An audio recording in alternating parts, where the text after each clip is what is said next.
Kamusta kayong lahat? Sa video na ito, ipapakita ko kung paano gumawa ng isang simple pero napakakapakipakinabang na DIY gamit ang sirang USB cable mula sa mobile phone. Gamit ang cutter, tatanggalin natin ang insulation ng micro USB connector bago ito buksan.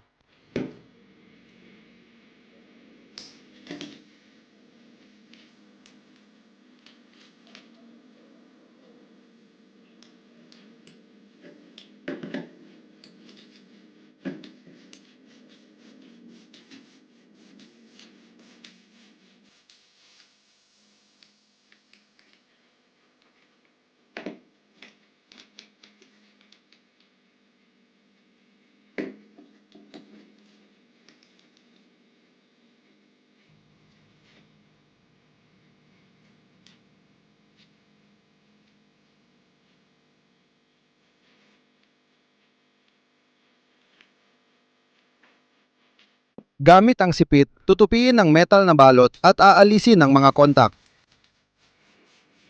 Makikita nating 5, hindi 4 ang kontak sa loob. Kailangan nating mag-jumper sa ika-4 at ika-5. Ganito ang resulta. Ibabalik na natin ang connector.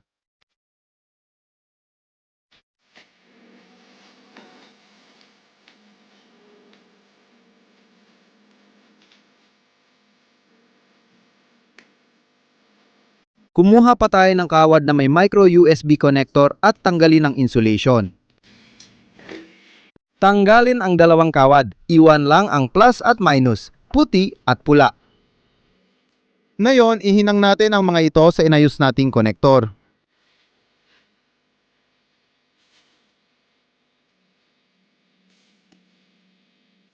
I-short natin ang heat shrink pagkatapos ay tapos na tayo.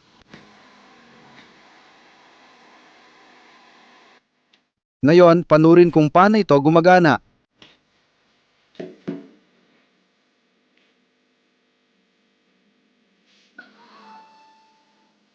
Gamit ang ganitong kordon, pwedeng i-charge ang teleponyo gamit ang isa pang teleponyo. Palitan natin ang pwesto ang kordon at ngayon baliktad naman. Ang itim na telepono ang nagcha-charge sa puting telepono.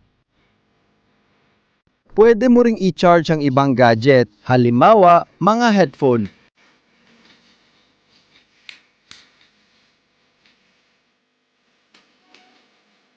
Makikita mo sa pulang ilaw na nag-charge na. Pwede mo ring i-charge ng kauntihang action camera gamit ang cable na ito. Kung nagustuhan mo ang ganitong DIY, i-like mo ang video na ito, i-share sa mga kaibigan, mag-iwan ng komento, mag-subscribe sa channel, at huwag kalimutang i-click ang bell icon. Salamat sa panonood, paalam sa lahat!